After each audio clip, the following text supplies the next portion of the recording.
hindi naman po talaga na i-insulate itong impeachment sa politika. Siyempre may kasamang politika yan at yan na nga ang isa sa mga rason din kung bakit nakita natin yung sigalot sa Senado bago magsimula tong Senate Impeachment Court. So hindi mo maiiwasan isipin na yung mga sumama sa mayorya merong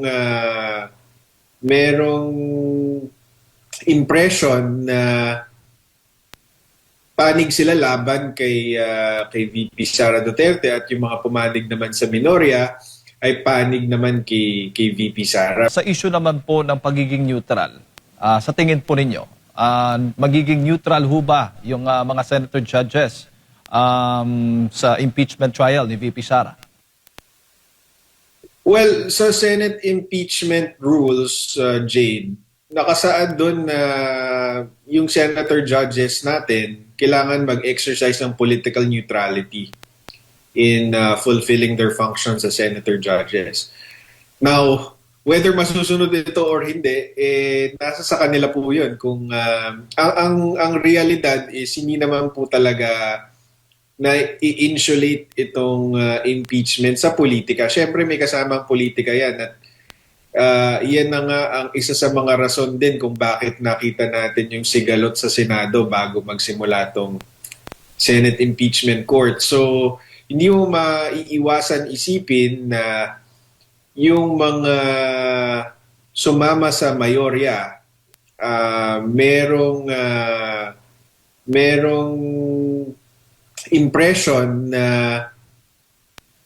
panig sila laban kay VP Sara Duterte at yung mga pumanig naman sa minorya ay panig naman kay VP Sara. Pero nandito na po tayo. Ito po ang sinasaad ng konstitusyon na paraan para makita kung dapat bang matanggal sa pwesto si VP Sara or hindi.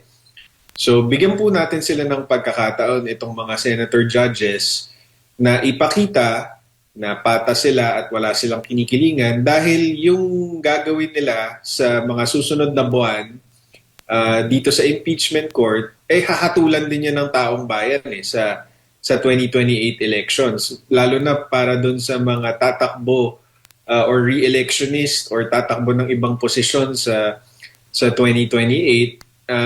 Tingin ko malaking bagay itong anong gagawin nila sa impeachment.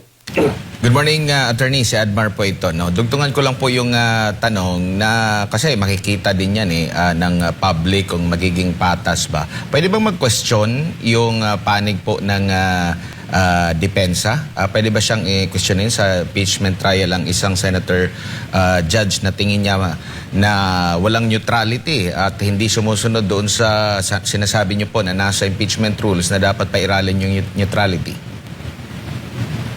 Pwede, pero magiging strategy question yan, Admar, kung gagawin mo talaga yan or hindi. So, kunyari sa regular court, pag merong judge na tingin mo ay compromised or tingin mo ay unfair, hindi ka pinapanigan, pwede mo siyang ipa-inhibit or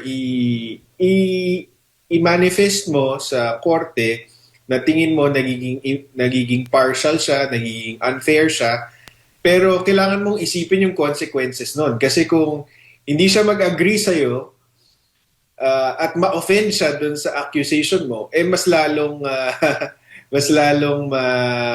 makakawawa yung kliyente mo, di ba? So kailangan mong balansehin, kailangan mo isipin kung i-call out mo ang isang senator judge for being impartial, ano ang pakay mo? 'Di ba? Kung ang pakay mo is mag-inhibit siya, tingin ko kahit isa dito sa mga senador na to, masyadong mahalaga tong impeachment para mag-inhibit sila. So tingin ko walang mag-i-inhibit.